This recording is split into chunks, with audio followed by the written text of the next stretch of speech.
उधर अमेरिका के राष्ट्रपति जो बाइडेन की परमाणु धमकी के जवाब में पुतिन ने भी हुंकार भरी और यह साफ कर दिया कि रूस को किसी भी कीमत पर झुकाया या डराया नहीं जा सकता। उनके भाषण से यह भी साफ हो गया कि यूक्रेन युद्ध में किसी भी वक्त परमाणु बम का इस्तेमाल हो सकता है। 24 फरवरी को रूस और यूक्रेन के बीच चल रहे युद्ध को 1 साल पूरा हो जाएगा और उससे ठीक 3 दिन पहले रूस के राष्ट्रपति पुतिन ने पश्चिमी देशों के खिलाफ हुंकार भरी। अपने संबोधन में उन्होंने ये साफ कर दिया कि यूक्रेन में रूस का स्पेशल ऑपरेशन चल रहा है जो अपने लक्ष्य तक पहुंचने के बाद ही खत्म होगा। इस दौरान पुतिन पश्चिमी देशों खासकर अमेरिका पर जमकर बरसे।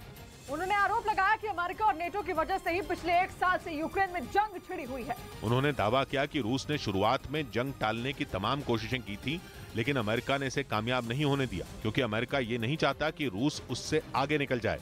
और इसी वजह से अमेरिका और नेटो ने मिलकर यूक्रेन को अपना मोहरा बनाया। यूक्रेन के कंधे पर बंदूक रखकर अमेरिका अपना मकसद पूरा करने में लगा है। इससे पहले कीव में बाइडेन ने यह ऐलान किया कि जंग में वो यूक्रेन को हथियारों की सप्लाई जारी रखेंगे और जरूरत पड़ने पर वो जेलेंस्की को इस तरह के भी हथियार देंगे जिनके दम पर रूस का खेल खत्म हो जाएगा। बाइडेन के इस बयान पर पुतिन ने भी जोरदार पलटवार किया। उन्होंने अमेरिका को ललकारते हुए ये तक कह दिया कि रूस को डराने की ताकत दुनिया के किसी भी देश के पास नहीं है और अगर जरूरत पड़ी तो रूस अपनी हिफाजत के लिए विनाशक हथियारों को चलाने से भी नहीं हिचकिचाएगा। पुतिन ने यह भी कहा कि अगर अमेरिका परमाणु परीक्षण करेगा तो रूस भी न्यूक्लियर टेस्ट से ही उसे जवाब देगा। Ни у кого не должно быть опасных иллюзий, что глобальный стратегический паритет может быть разрушен। मतलब पुतिन ने यह साफ कर दिया कि अगर उनके देश पर खतरा मंडराया तो वो एटम बम चला देंगे।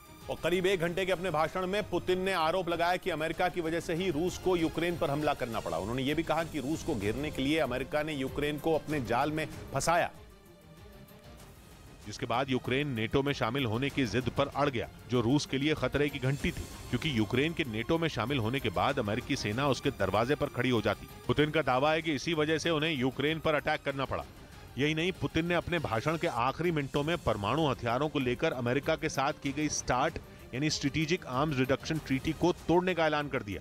5 फरवरी 2011 को रूस और अमेरिका के बीच ये ट्रीटी लागू हुई थी जिसका मकसद दोनों देशों में परमाणु हथियारों की संख्या को सीमित करना था। दोनों देशों ने तय किया था कि वो अपने पास 1550 से ज्यादा परमाणु हथियार नहीं रखेंगे, लेकिन पुतिन का आरोप है कि अमेरिका अपनी परमाणु ताकत लगातार बढ़ा रहा है और इसी वजह से उन्होंने ये समझौता तोड़ दिया। लेकिन पुतिन के भाषण के साथ ही उनकी बीमारी पर चर्चा भी तेज हो गई। अपने भाषण के दौरान लगातार खांसने से पुतिन की हालत पर सवाल खड़े हो गए। उसके बाद पश्चिमी मीडिया के उस दावे को दम मिल गया जिसमें पुतिन के गंभीर रूप से बीमार होने की बात कही गई थी, क्योंकि पुतिन इस दौरान बोलते बोलते बीच में कई बार खांसते नजर आए। Целые регионы погрузили в хаос। पश्चिमी मीडिया के मुताबिक अपने भाषण के दौरान राष्ट्रपति पुतिन को करीब 40 बार खांसते हुए देखा गया और इसी वजह से उनके गंभीर रूप से बीमार होने की बात पर और जोर दिया जाने लगा। क्योंकि पुतिन की सेहत को लेकर ऐसे दावे आए दिन किए जाते रहे हैं, लेकिन अब तक इसका कोई ठोस सबूत किसी के हाथ नहीं लगा था। हालांकि संसद में दिए भाषण के दौरान उनके खांसने के बाद इस पर फिर एक बार बहस छिड़ गई।